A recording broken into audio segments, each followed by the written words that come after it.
दोस्तों, अंबानी के घर में होने वाले फंक्शन में आपने देखा ही होगा कि कैसे बॉलीवुड कमर हिलाते खाना परोसते हुए नजर आता है। अभी कुछ टाइम पहले आपने देखा होगा कि कैसे अनंत अंबानी की प्री वेडिंग में तीनों खान अपने गिले शिकवे भुलाकर एक ही मंच पर अपनी परफॉर्मेंस दे रहे थे। जबकि एक बार किसी के सवाल पर शाहरुख खान ने कहा था कि बॉलीवुड के तीनों खान्स को एक साथ बुलाना मतलब अपनी चड्डी बनियान बिकवाना है। बेटा चड्डी बनियान बिक जाएगी तीनों को साइन करते करते। आखिर क्यों अंबानी के यहाँ बॉलीवुड के सुपरस्टार्स जमीन पर बैठे नजर आते हैं? शायद आपके पास इस सवाल का यही जवाब होगा कि भाई पैसा हो तो क्या कुछ नहीं हो सकता। लेकिन इसकी वजह दूसरी है। उस वजह को जानने से पहले हमें यह जानना होगा कि आखिर अंबानी और बॉलीवुड का क्या रिश्ता है। क्या अंबानी ने बॉलीवुड पर कब्जा कर लिया? अंबानी के कारण आज बॉलीवुड का पत्ता भी नहीं हिलता, तो क्या वहां से भी अंबानी अच्छी खासी कमाई कर पाते हैं या नहीं? दोस्तों, इस सारे ड्रामे की शुरुआत हुई अनंत अंबानी के सगाई फंक्शन से। इस फंक्शन में अंबानी चाहते तो नौकरों की भीड़ से खाना परोसवा सकते थे, लेकिन खिलाने के संस्कार ऐसे कि खुद अनंत अंबानी आए हुए मेहमानों को खाना परोसा। लेकिन कुछ देर के बाद बॉलीवुड के किंग खान शाहरुख खान भी खाना परोसते हुए नजर आए। यही नहीं, बिग बी भी अंबानी के सामने भीगी बिल्ली बन जाते हैं। उनकी बहू ऐश्वर्या राय तो इस फंक्शन में अपनी बेटी के साथ आए हुए मेहमानों को खाना परोसते हुए नजर आई थी। यही नहीं, कुछ सालों पहले अंबानी के बेटे आकाश अंबानी की शादी में तो रणवीर कपूर जमीन पर बैठे नजर आए थे। इनकी बेइज्जती करने में अंबानी परिवार यही नहीं रुका, बल्कि रणवीर के साथ शाहरुख के नाचने पर उनके साथ खींचा तानी भी हुई और उन्हें डांस भी नहीं करने दिया गया।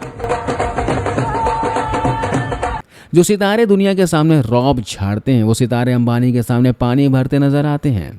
अब फिर से वही सवाल कि आखिर एक बिजनेसमैन होकर अंबानी की बॉलीवुड में इतनी मजबूत पकड़ कैसे है? वे जब चाहे जिस सितारे को चाहे गाना गवा सकते हैं और उसे नचा सकते हैं। तो इस सवाल का जवाब है दोस्तों रिलायंस एंटरटेनमेंट। जी हाँ, रिलायंस एंटरटेनमेंट ही अंबानी का वह तुरुप का इक्का है जो सितारों को अंबानी परिवार के आगे पानी भरने पर मजबूर कर देता है। आज के टाइम में देखा जाए तो बॉलीवुड की रिलीज होने वाली आधी से ज्यादा मूवीज रिलायंस एंटरटेनमेंट के बैनर तले ही रिलीज होती है। तो ऐसा कैसे हुआ? इसका जवाब जानने के लिए आपको सबसे पहले समझना होगा कि आखिर कैसे अंबानी ने बॉलीवुड के बड़े बड़े डायरेक्टर्स प्रोड्यूसर्स को अपनी तरफ मिलाकर एक ऐसा बड़ा एम्पायर खड़ा कर दिया कि बॉलीवुड चाहकर भी उन्हें आंख नहीं दिखा सकता। अंबानी ने रोहित शेट्टी के साथ गोलमाल अगेन की, तो वहीं नीरज पांडे के साथ रुस्तम, फैंटम फिल्म्स के साथ 83, मनमर्जियां और उड़ता पंजाब जैसे फिल्में रिलीज की।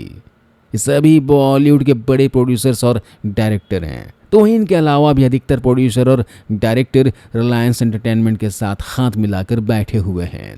यानी फिल्म कोई भी हो, बनाने के लिए फंडिंग चाहिए और फंडिंग मिलेगी तो आपको रिलायंस एंटरटेनमेंट के पास। तो कैसे बॉलीवुड अपनी रोजी रोटी को आंख दिखा सकता है?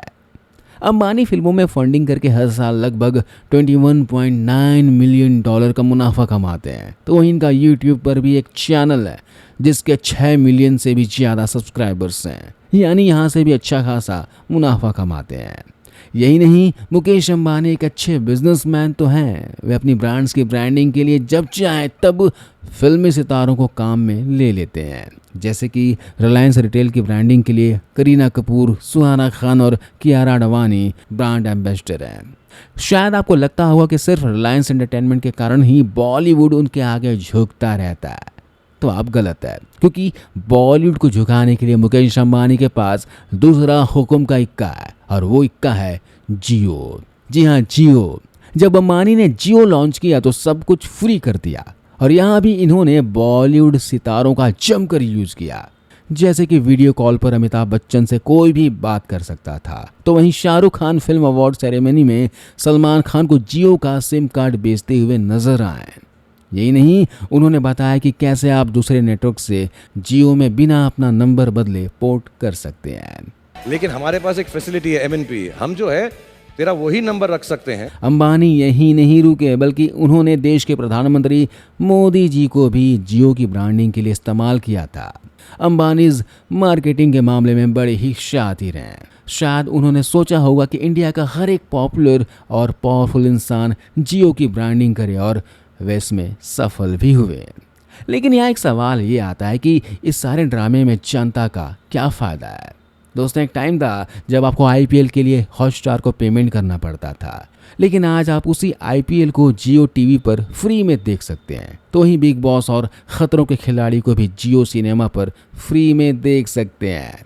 यही कारण है कि बॉलीवुड का हर एक सितारा अंबानी के साथ अपने रिलेशन बिगाड़ना नहीं चाहता, क्योंकि हर सितारा जियो के ओटीटी प्लेटफॉर्म पर काम करने का मौका नहीं गंवाना चाहेगा।